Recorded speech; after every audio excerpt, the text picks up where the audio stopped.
Vinci? Da Vinci. Resulta que Da Vinci era de esas personas entre 1400 y 1500 que hacían un montón de cosas. En términos más cultos, a estas personas se les conoce como políglotas. ¿Listo? A partir de su sabiduría, pues para lo que se consideraba en ese entonces, y por sus buenas relaciones con la iglesia, porque se definía como una persona muy simpática, la iglesia, ustedes saben que en ese entonces ellos controlaban los muertos, inclusive hacia dónde se iban las personas que morían, quienes nos íbamos para el cielo y quienes no, pues, para el infierno. Ellos controlaban los muertos, pero por esas buenas relaciones a Da Vinci le dieron la autorización de hacer la disección de los muertos. Y a partir de esas disecciones es que tenemos los primeros bocetos de la anatomía. Ahora sí, Caja de Medicina por el departamento, los objetivos son hacer un repaso de anatomía y fisiología cardíaca, comprender la fisiología de las ondas y su conducción, entender el origen de las derivaciones, conocer los componentes del EKG, hacer una introducción a la lectura sistemática y la práctica del EKG. Esto no es un derrotero, no es como que lo vayamos a hacer en este orden, porque a veces hacemos la práctica y creen que ya acabamos. No vaya a ser. Entonces empecemos. Sabemos que el corazón, bueno, otra cosa. Yo les hago esta introducción de que yo soy estudiante y tal, porque yo a ustedes les voy a señalar, les voy a presentar directamente, no para que se asusten ni nada de eso, sino pues para que sepan. Y ustedes saben que cuando a uno le están preguntando, uno se obliga a prestar atención.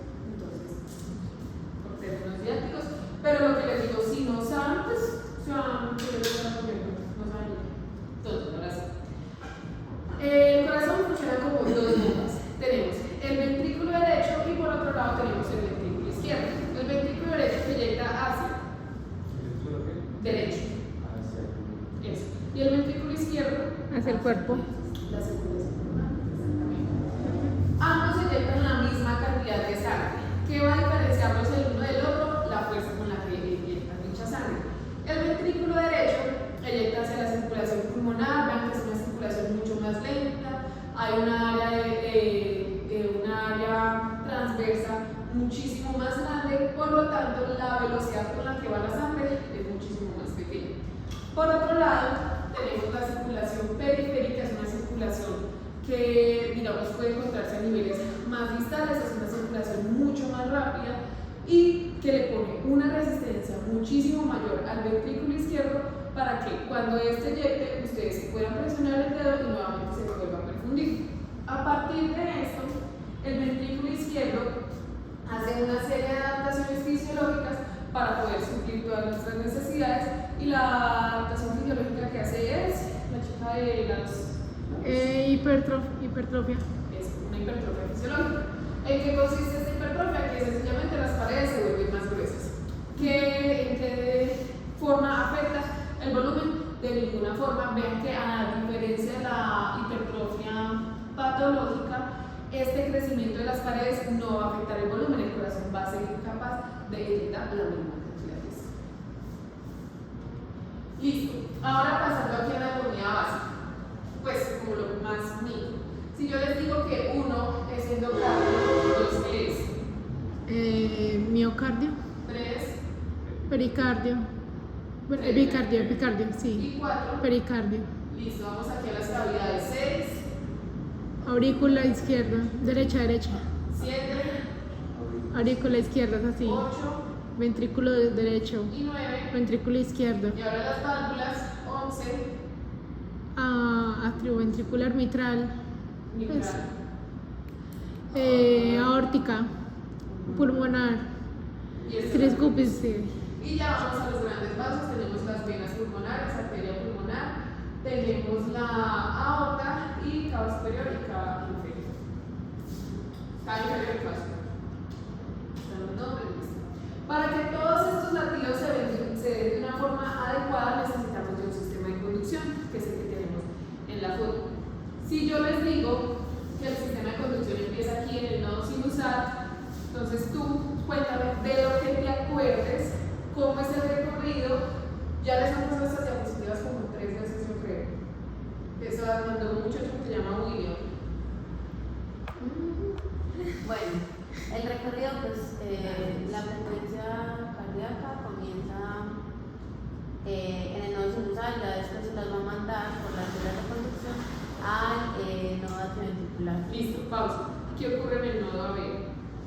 No va a haber una pausa para que los ventrículos puedan llenarse completamente y ya cuando ya estén listos para inyectar, sigue la corriente eléctrica. Pasa en el nodo AB, ¿qué sigue? Bueno, después de la pausa que ocasiona el nodo AB, va a seguir las fibras por haz de Bach, ¿no? Haz de Haz de Higgs. Higgs. Por el haz de Higgs y ya después por los troncos. Derecho y Listo. Bueno, muchachas, me presento. Yo soy Ana Sofía, soy la tutora. Bienvenidas. Vean que es una tutoría muy chiquita, muy poquitas personas. Les voy a preguntar directamente por los que están sin completa clase. Listo. Entonces, estamos hablando del sistema de conducción necesario para que el corazón dé sus respectivos latidos. Listo, entonces, como lo dijo la compañera, tenemos el nodo sinusal, donde se encuentra la desembocadura, la vértebra, no importa, está en la aurícula derecha. Listo. Si está en la aurícula derecha y este es el marcapasos del corazón, ¿cómo se va a despolarizar la aurícula izquierda? Por medio de este haz que conocemos como haz de Bach, ese es el haz de Bach, o haz interauricular. ¿Listo? Se despolariza el nodo sinusal, de ahí va a mandar todo el voltaje al nodo ventricular y como nos lo mencionaron, en el nodo AB se debe dar una pausa. ¿Para qué es esta pausa? Es una pausa fisiológica para que aurículas y ventrículos no se contraigan simultáneamente y se dé un adecuado llenado ventricular. Palabras más, palabras menos para que no se mezclen. En el nodo AB hay dos características principales para que no se dé, para que no corra directamente la despolarización. ¿Cuál creen que son? ¿Cuáles han escuchado? ¿O qué creen? No entendí. Tenemos el nodo AB, vean que el nodo AB es igual que el resto del sistema de conducción Sí. físicamente, por así decirlo. Porque anatómicamente el nodo AB tiene esa capacidad de dar esa pausa fisiológica. Porque la pausa fisiológica no se da acá, no se da acá, porque en el nodo AB. Eso se usa mucho. No sé, se usa mucho. Seguramente sí, pero Bueno, entonces hay dos características principales. Uno, esperen que hice un parcial. Voy a dar la suerte. Uno, que en el nodo B las células tienen unas características y es que están un poquitico más separaditas. Por lo tanto, los iones van a tardar un poquito más en pasar de una célula a otra. Y además, el nodo B cuenta con una característica especial y es que cuenta con un anillo fibroso. ¿Usted ya se acuerda? ¿Nunca lo han estudiado? pues que yo lo recuerdo, ¿no? El nodo B cuenta con un anillo fibroso, entonces ustedes recordarán que todo tejido fibroso funciona como tejido aislante, ¿sí o no? A partir de eso es que como tiene estas dos características, el voltaje con toda esta corriente se va a tardar un poquitico más en pasar del nodo B al haz de Higgs, pero finalmente va a pasar. Continuamos el recorrido, baja por el haz de Higgs, rama derecha, rama izquierda, llega a la base de los ventrículos y empieza a ascender por las paredes por medio de las fibras de Purkinje. Súper sencillo. Preguntas de esto.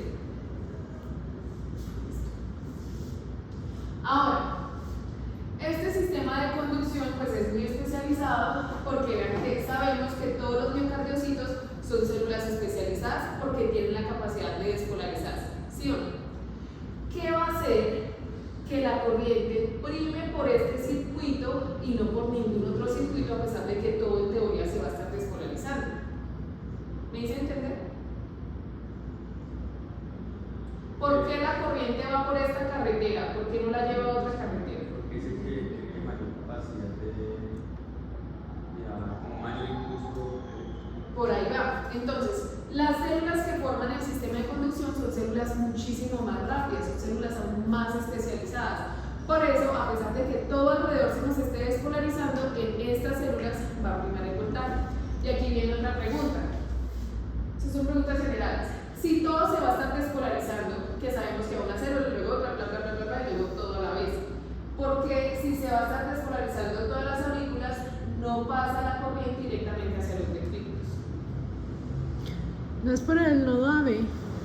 O sea, sí, por el nodo AB, pero ¿por qué toda esta corriente que está en las aurículas se tiene que concentrar en el nodo AB? ¿Me estoy haciendo entender?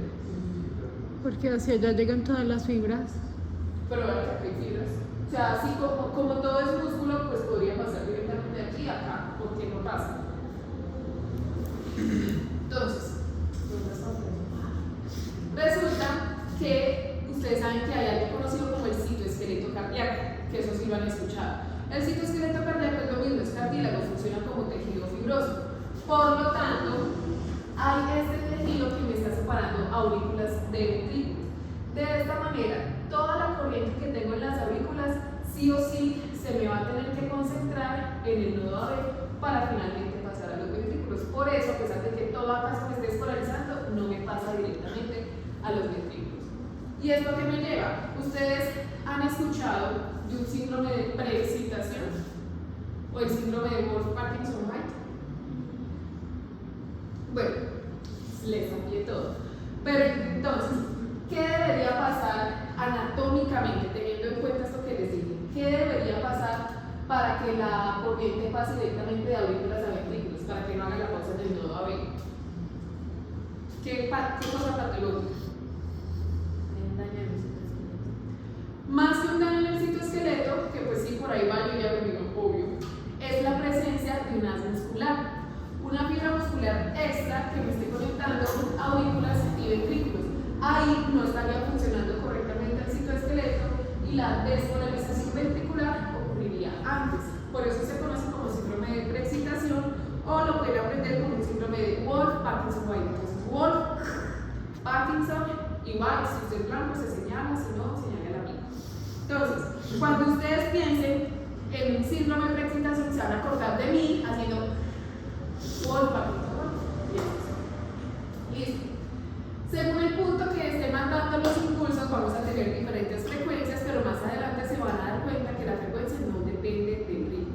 De igual manera, si lo está mandando en nodo sinusal, vamos a tener una frecuencia 60, 100 o 70, 100 según la bibliografía que consulten. Si le pegaron un balazo ese año en nodo sinusal y estamos en condiciones perfectas normales, va a tomar el mando del nodo AB, que lo va a llevar a una frecuencia 40, 60, y si le pegaron dos balazos y también se le dañó el nodo AB, pero los ventrículos están perfectos, sin ninguna arritmia, todo lo va a llevar los ventrículos con una frecuencia de 20, 40. Preguntas. Pero recuerden, el ritmo no me define la frecuencia, más adelante lo vamos a ver. Listo. Además de esas características del sistema de conducción, hay unas características propias de los miocardiocitos que me van a permitir llevar toda esta corriente hacia pues, todas las partes del corazón, y hay dos características principales. Uno es que las fibras musculares me funcionen como el corazón en sí funcione como un sincillo. Entonces, ¿qué recuerdas que es un sincillo? Tiene que ver con que es todo o no. Sí. Es que se activa todo o no hay activación. Listo. Entonces, eso es lo que ella estaba diciendo. Que a partir de la activación y despolarización de una célula, por esas uniones tan estrechas que tienen todas estas fibras musculares, va a inducir la despolarización de todo el sistema. Por eso, pues es que únicamente necesitamos el nodo sinusal, que es el nodo sinusal, para inducir la despolarización de toda una aurícula. ¿Listo? Y además, abrir las uniones en hendidura pues permite que los iones no tengan que salir de una célula, volver a entrar, volver a salir, volver a entrar, sino que es de otra. Ahora, la otra característica es que necesitamos una diferencia en el voltaje de las células para que se pueda dar un flujo de corriente. ¿Cómo así? Si yo tengo una célula A que está despolarizada y una célula B que también está despolarizada, tengo un gradiente entre ellas dos para que pueda darse un flujo de iones. Si las dos están despolarizadas, no. Necesito que si la célula A está despolarizada, la célula B se encuentre en reposo o en un periodo de repolarización donde ya se puede volver a despolarizar para así que se pueda dar el paso de los iones y finalmente se pueda relatir. Y pues recorriendo el tejido fibroso, aurículas y ventrículos. Listo.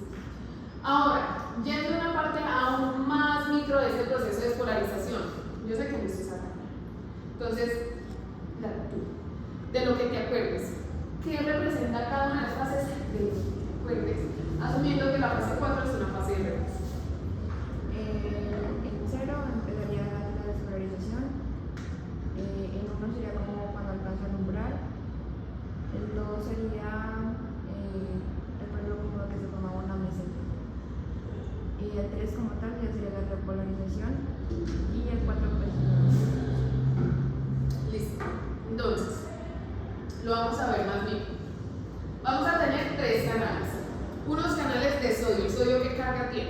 Positiva. Si meto cargas positivas a la célula adopta una carga. Positiva. Si tengo listo, canales de sodio, acá antes de pasar estos canales, son canales rápidos, es decir, meten mucho sodio a chorro a la célula. Tengo otros canales de potasio, el potasio entra, sale de la célula. Sale. Entonces pierdo cargas, Positivas. entonces la célula se vuelve más. Negativa. Y tengo otro canal de calcio, el calcio ingresa a la célula, por lo tanto la célula se vuelve más. Entonces, estamos en una fase 4, en una fase de reposo, no está pasando absolutamente nada, pero llega el nodo sinusal y ¡pum! Mandan esto y se me modo yo, se van a escolarizar absolutamente todos. Entonces, se van a abrir los canales de sodio. Entra sodio a chorro a la célula, antes nos encontrábamos en un umbral negativo, superamos el umbral de despolarización y alcanzamos un punto positivo. Y esto se conoce como fase 0, entra sodio a chorro a la célula. A partir de superar este umbral, se induce la apertura de canales de potasio. Entonces, estoy perdiendo cargas positivas, se me crea esta muesquita que conocemos como fase 1. Se mantienen abiertos los canales de salida de potasio, pero a partir de este cambio en los umbrales, induzco la apertura de los canales de calcio. ¿Qué voy a hacer? Voy a ir perdiendo cargas positivas, pero simultáneamente voy a ir entrando cargas positivas. Eso es lo que me lleva a la fase seca. Se cierran los canales de calcio, pero los de potasio siguen abiertos, entonces sigo perdiendo cargas positivas, que me lleva hasta la fase 3 de repolarización y finalmente repolarización. Acá lo mismo, entonces 4, reposo, no está pasando absolutamente nada, estamos con una carga negativa.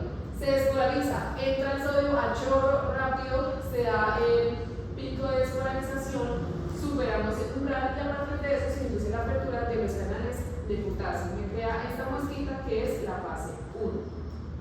A partir de estos cambios en los umbrales se induce la apertura de los canales de calcio, entonces pierdo potasio, pero simultáneamente entra calcio, pierdo y meto cargas positivas, me mantengo en una meseta, cierro los canales de potasio cierro los canales de calcio y mantengo la salida de potasio, que me hace perder cargas positivas y me hace llegar una vez más. Y aquí es exactamente lo mismo, fase 0, fase 1, fase 2 de meseta y fase 3 de repolarización. Claro hasta el momento. ¿Dudas, preguntas? Listos. Todo esto, ¿a qué va a llevar? A cambios en el voltaje de las células.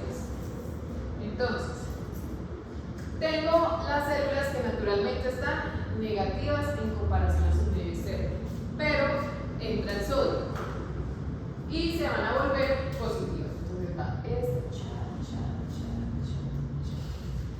¿esto a qué va a llevar? Vean que esto genera un voltaje, una corriente que tiene una dirección, tiene una magnitud. Por lo tanto, ustedes se acordarán que todo lo que tiene estas características me va a formar finalmente un vector. ¿Hacia dónde o cuál va a ser la dirección del vector de despolarización? De la primera célula que se despolarizó hacia la última célula. Entonces va a tener esta dirección y como las células quedaron con carga positiva, el vector va a ser positivo. Listo. Después de la despolarización, ¿qué viene?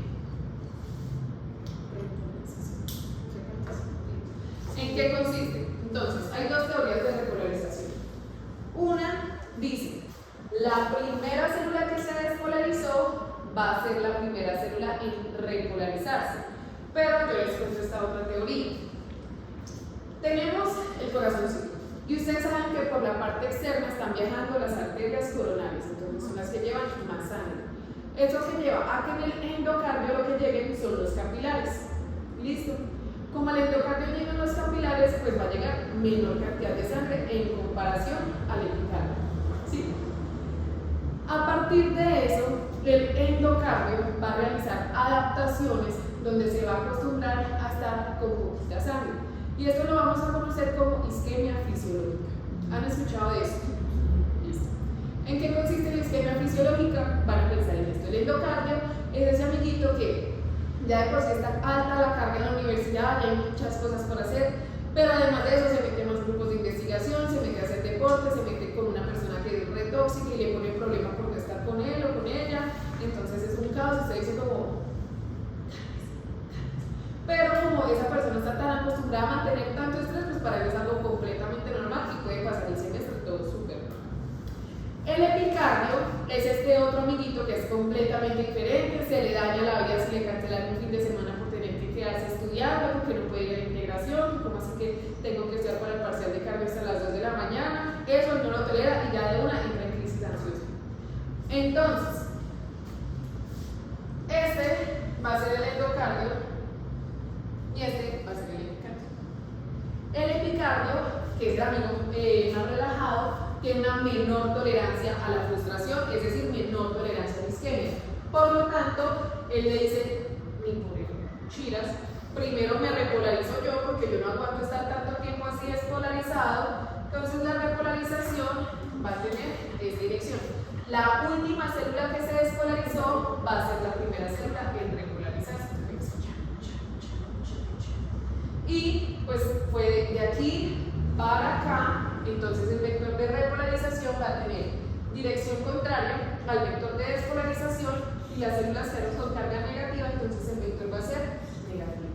Y yo siento que explicándoselos así, uno entiende muchísimo más que viendo esta grafiquita que pues hay una integración. ¿Claro eso? Listo. Claro. Bueno, mi pausa activa, esta es una película que les recomiendo, hoy es viernes, entonces vayan, se la ven, ustedes ya todos estamos destruidos, entonces se llegan a la casa y se ven la película, muy buena. Listo. Ahora, vamos al caso del electrocardiograma. Entonces, la chica de verde. Para ti, ¿qué es el electrocardiograma? ¿Qué es el electrocardiograma teniendo en cuenta que es electrocardiograma? ¿Vio?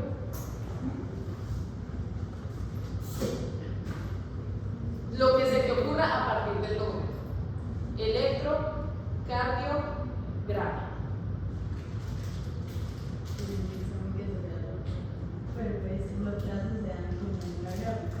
Ajá. Entonces, es una gráfica de la actividad eléctrica del corazón. Nada más. Vean que es súper sencillo, lo vuelvo en medicina, es que como se lo habrán dicho muchos profes, el nombre dice lo que hace. Entonces, el electrocardiograma lo vamos a ver en esta hojita, que es una hojita milimetrada.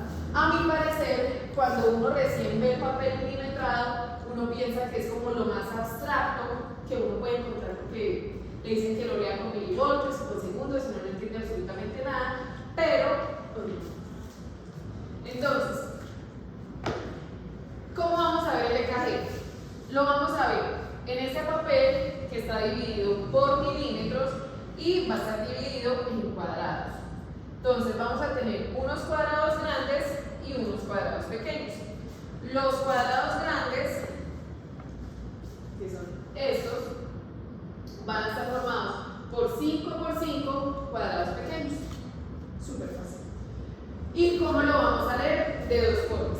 Lo vamos a leer horizontalmente en función del tiempo y de abajo para arriba en función del voltaje.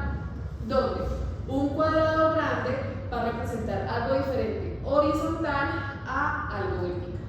Entonces, empecemos con el voltaje de abajo para arriba. Un cuadrado grande de abajo para arriba equivale a 0.5 milivoltios. ¿Listo? Por lo tanto, dos cuadrados grandes equivalen a 1 milivoltio. ¿Listo? ¿Y esto qué nos lleva? Si un cuadrado grande equivale a 0.5, pues un cuadrado pequeño equivale a 0.5 dividido en 5, que es igual a 0.1 milivoltios. Súper sencillo. Ahora nos vamos en tiempo. De un lado al otro, pues esto es como si estuviéramos leyendo un librito de derecha a izquierda, para nosotros lo estoy leyendo de izquierda a derecha. Pero pues, ¿cómo leer un libro? Entonces, de un lado al otro, un cuadrado grande equivale a 0.2 segundos o 200 milisegundos. Por lo tanto, 5 cuadrados grandes equivalen a 1 segundo. Súper sencillo. Y un cuadrado pequeño, va a equivaler a 0.2 dividido en 5, que es 0.04. O 40 milisegundos, que a mi parecer es más sencillo decir 40 milisegundos porque uno lo lee como la parte más ¿Listo? Entonces, si yo tengo una onda que es así,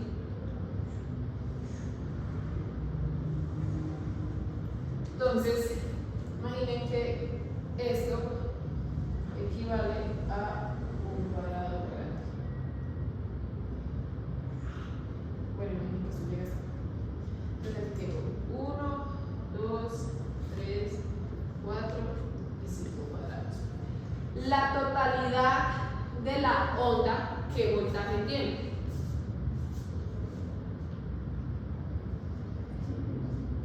.5 milivoltios, porque un cuadrado grande es de 0.5 milivoltios.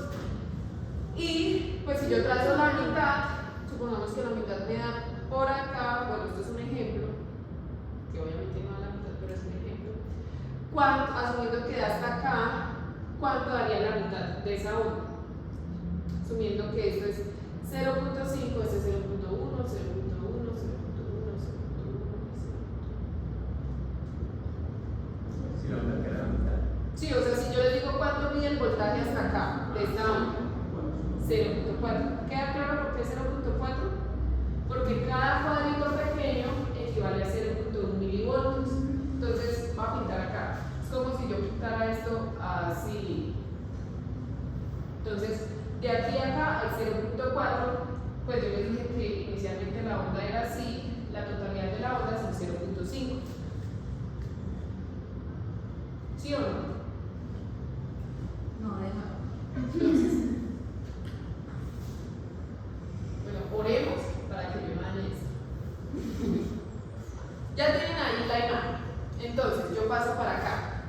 Dibujé esta onda y miren que equivale a todo un cuadrado grande. Y les pregunto, en voltaje, ¿cuántos milivoltios equivale si es todo un cuadrado grande?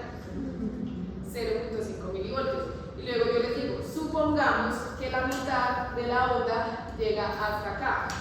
¿Cuánto equivale en voltios la mitad de la onda? Ahí tienen que contar es cuadrito por cuadrito. Y cuadrito por cuadrito equivale a 0.1 milivoltios. Un cuadrito, dos cuadritos, tres cuadritos, cuatro cuadritos, y esto me da 0.4 milivoltios. ¿Ya queda más claro? Listo. Listo. Ahora nos vamos en función del tiempo, lo que les mencioné. Entonces, aquí. 1, 2, 3. Bueno, esto me quedó mucho lento, pero pues me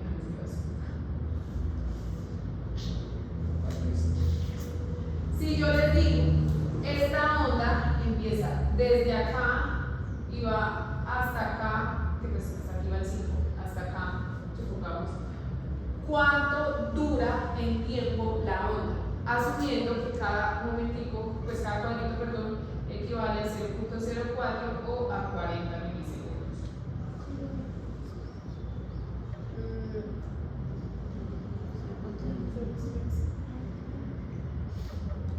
160 milisegundos. Entonces, 40, 40, 40, entonces miren que 1, 2, 3 cuadritos porque va de acá hasta acá.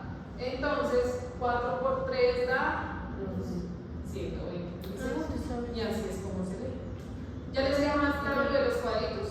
Sí, es súper sencillo, ya uno entiende un poquito más. Dudas, preguntas de los cuadritos.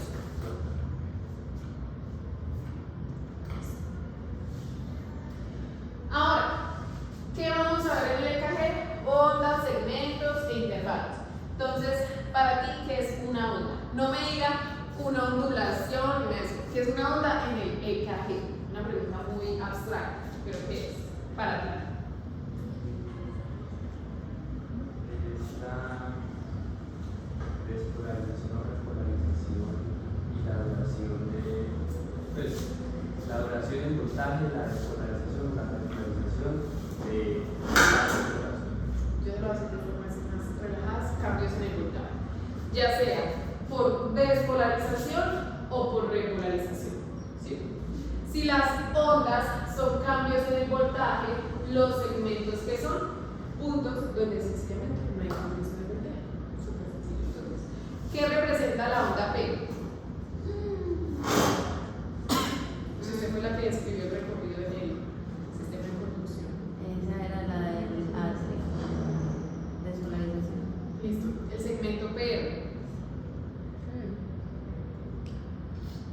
caso de el sinusal,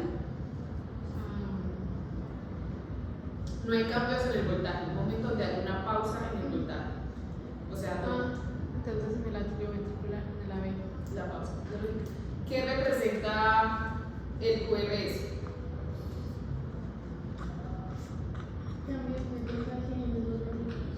La despolarización ventricular. Pregunta general, ¿qué representa el ST? No me digan el momento de pausa entre despolarización ventricular y la repolarización. Inclusive yo ya sé lo sé.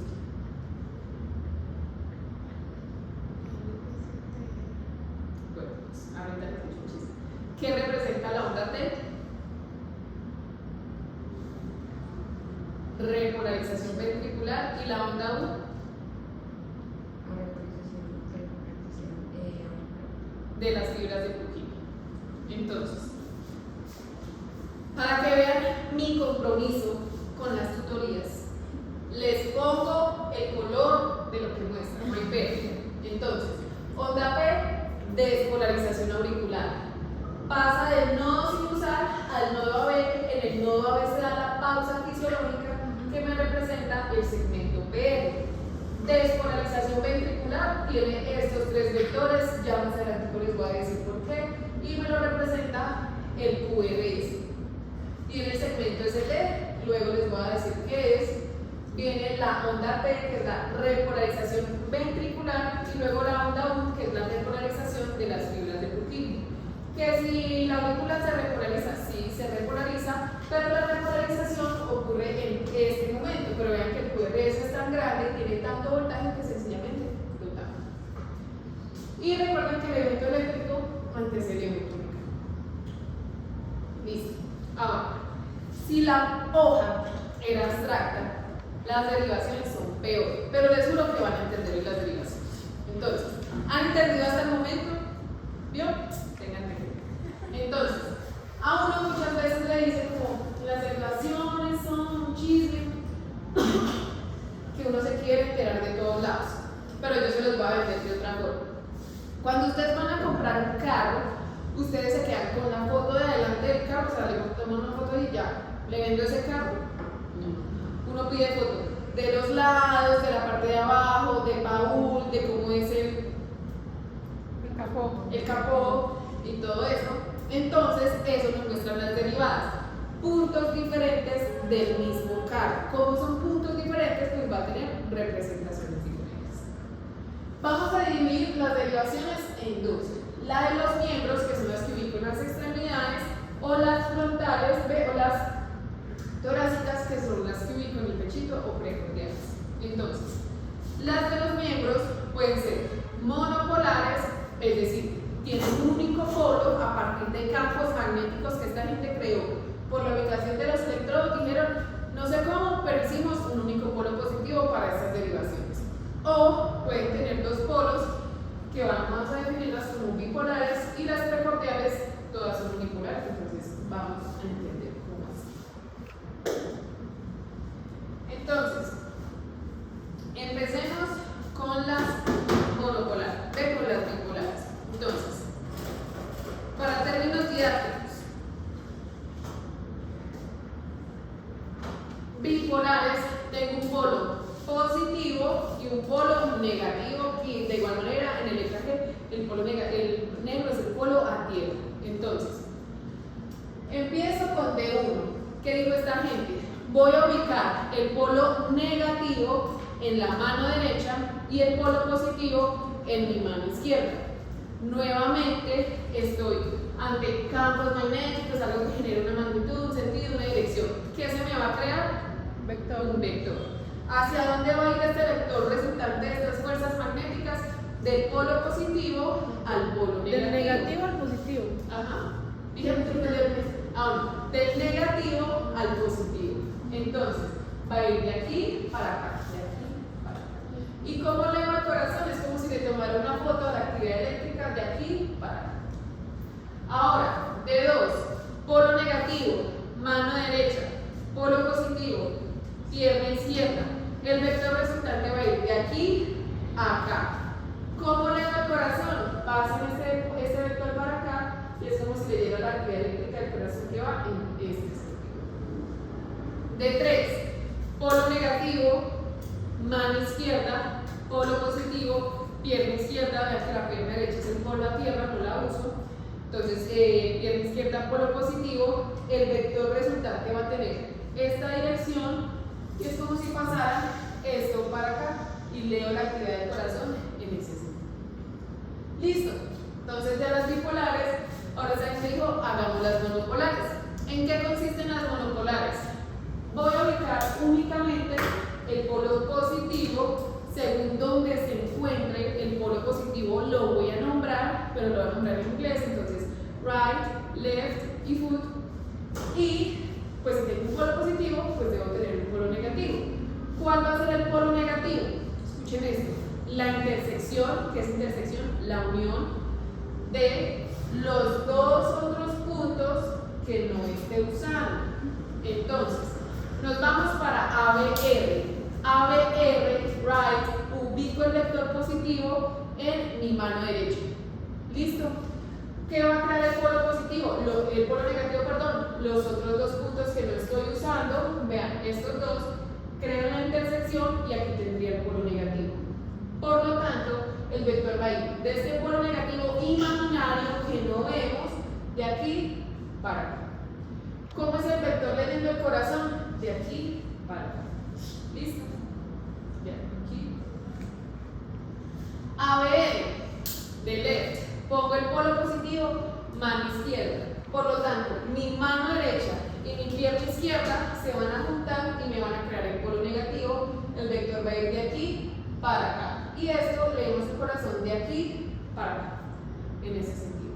Y ABF, pongo el polo positivo en mi pierna izquierda, entonces me quedan las manos libres, la intersección de los dos me queda polo negativo, y el vector de aquí para abajo. Y queda así. ¿Queda más claro por qué se crean estos vectores en las derivaciones? Y ustedes dirán, ¿y eso a mí para qué me sirve? Pues ya se los vamos más adelante.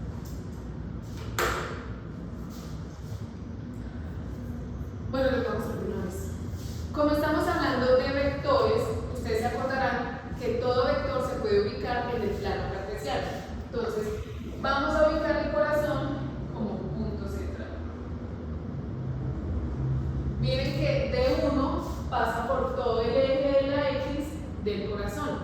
Y D1 va a tener un ángulo entonces de 0 grados. Listo. Todo lo que vaya debajo de D1 va a ir aumentando en ángulo y el ángulo va a ser positivo. Todo lo que vaya por encima de D1 va a ir aumentando en ángulo, pero va a ser negativo. Entonces, D2, yo como les dije que iba el vector de aquí para acá. ¿Recuerden cuál es el ángulo de D2? Bueno, 60 grados. Va para abajo, entonces es positivo. D3, positivo o negativo. Negativo. No, es positivo. Vean que es este vector que va de aquí para acá. ¿Cuál es el ángulo de D3? 120 grados.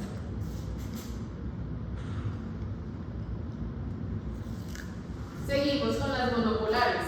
ABR va de aquí para acá, positivo o negativa. Negativa. ¿Cuál es el ángulo de ABR? Sí. Menos 60, ¿no? Casi, menos 150 grados.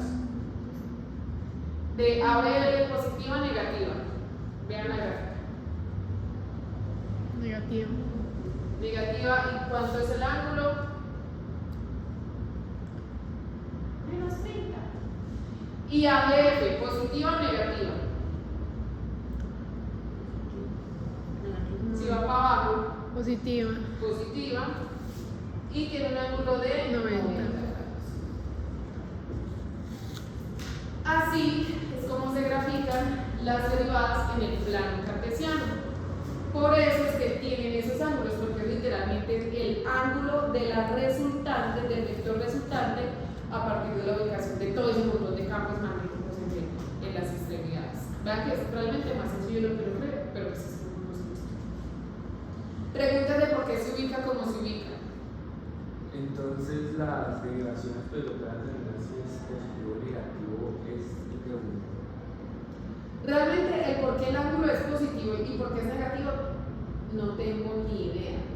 Pero yo lo enseño de esa forma. Todo lo que esté por encima de D1 va a tener un ángulo negativo y todo lo que esté debajo de D1 va a tener un ángulo positivo en las derivadas.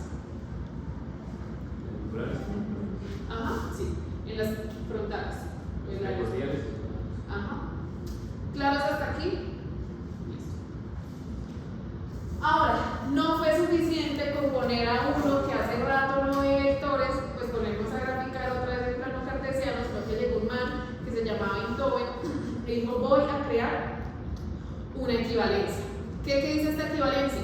Que D2 es igual a D1 más D3. ¿Qué significa? ¿Que eso para qué es? Pueden creer que yo supe para qué eso servía hasta este semestre. Yo antes en las otras tutoriales yo les decía, muchachos, no tengo ni idea, porque yo de verdad no sabía, yo buscaba, yo no entendía absolutamente nada, pero yo entendí. Entonces les voy a contar. Esto sirve literalmente para cuando uno está en cuidados intensivos. Yo lo entendí en anestesiología. Entonces, uno en cuidados intensivos, pues uno no puede estar colocando un electrocardiograma al paciente, pues porque no me da, o sea, necesito al paciente ya. En cuidados intensivos se hace algo que se conoce como cardioscopía. ¿Qué es la cardioscopía? Sencillamente que se ubican 3 o 4 electrodos y a partir de eso voy cambiando para ver cuáles son, cómo van las derivaciones. Entonces, ¿eso cómo va? Si tengo en cuenta esta equivalencia, puedo saber que únicamente con la ubicación en el pecho de las derivadas de D1 más D3, es decir, de los electrodos equivalentes a D1 más D3, de 1 y de 3, voy a tener 3 derivadas, no solo 2. Es eso. ¿No los perdí? ¿Sí? Entonces es como, a ver cómo les digo. Ahí no se utilizan el monitoreo, no se utilizan los electrodos en las manitos, sino que se ponen acá directamente en el pecho como si fueran las precordiales, pero realmente, digamos eso, se ponen aquí arriba, como simulando que es el brazo, se ponen aquí arriba. Pero no le puede llenar de cables al paciente. Entonces, pues, ¿qué hizo esta gente? Dijo, no, pues fácil, ubiquemos sencillamente 2 electrodos, que uno me represente D1, que el otro me represente D3, y como tengo esta equivalencia, en esa máquina va a entrar la información y a partir de no sé qué información, qué logaritmo, lo que sea, va a poder definir el trazo también de D2. Es eso. Imagínense, yo me entendí hasta ahorita, viendo cuidados intensivos. Y yo no sabía, realmente nadie lo explicaba, pero ya saben. ¿Clara esta partecita? Listo. Y pues eso es lo que les mostré, así van los ángulos de cada una de las derivadas, que es lo que va allá. Y las derivaciones precordiales. Estamos por acá. ¿Dónde va B1? ¿Cuánto espacio intercostal? Línea para externar, derecha. B2.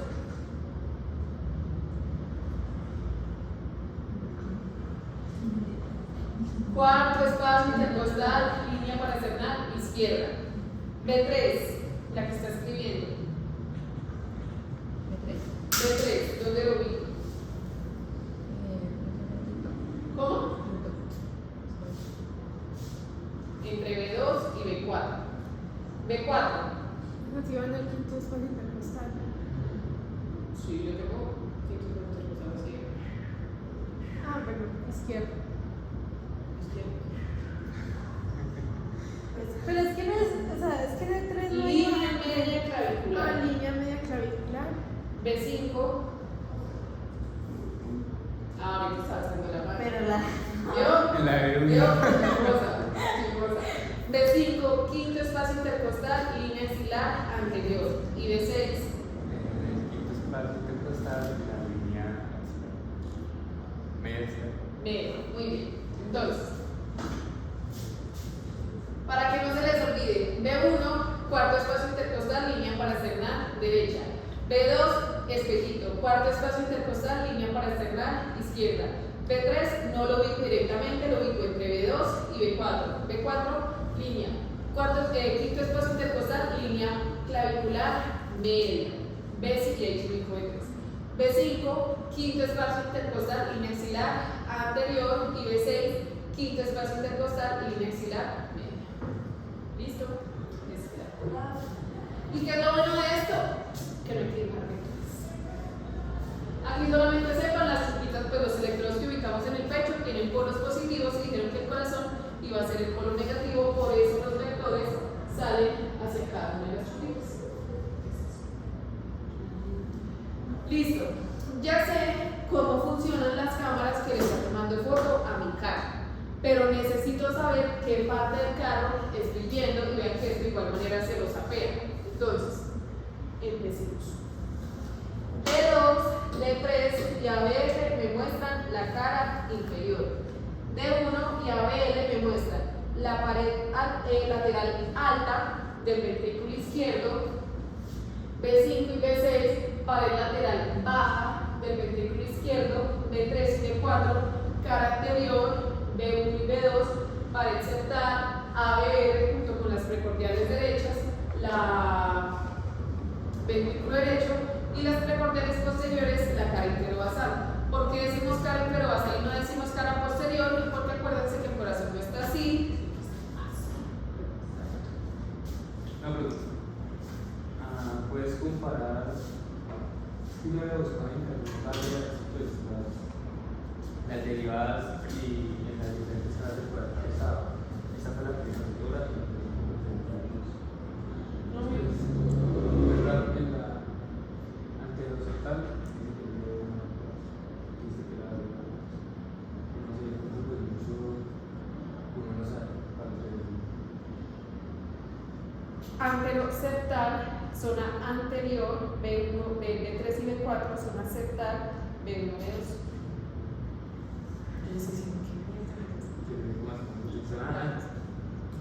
Ahí dice de B1 a B4, cara anteroseptal. La cara anteroseptal es la cara anterior y el septo. Entonces, B1, B2, septo, B3 y B4, cara anterior, entonces por eso anteroseptal. Y no es B1 a B4, sino de B1 a B4. O sea, la cara septal y la cara anterior. O sea, Anterior. A la parte anterior del septo. sí, la cara anterior del corazón e incluye el septo. Es eso. ¿Qué queda más claro? Yo decía, entonces me está enseñando mal. Bueno, y esa es la otra grafiquita, esa grafiquita a mí me gusta mucho, entonces vean. D2, D3 y ABF, cara inferior. B1, B2, pared septal. B3 y B4, dije cara anterior o cara inferior. Cara inferior, pared septal. B3, B4, cara anterior. B5, B6, pared lateral baja del ventrículo izquierdo. D1, ABL, pared lateral alta del ventrículo izquierdo. ABL con las precordiales derechas, ventrículo derecho. Y las precordiales posteriores, cara interovasal. Preguntas, dudas, algo que no hayan entendido porque viene la parte más importante de la tutoría. Ahorita vas a explicar las caras en espejo. Pero se las puedo explicar. Viene la parte más importante de la tutoría. Entonces, atención extrema. ¿Se puede hacer break para ir a orinar? Ah, bueno, sí. Sí, porque no se puede No, porque odio que falten esta parte. Entonces, yo, si van a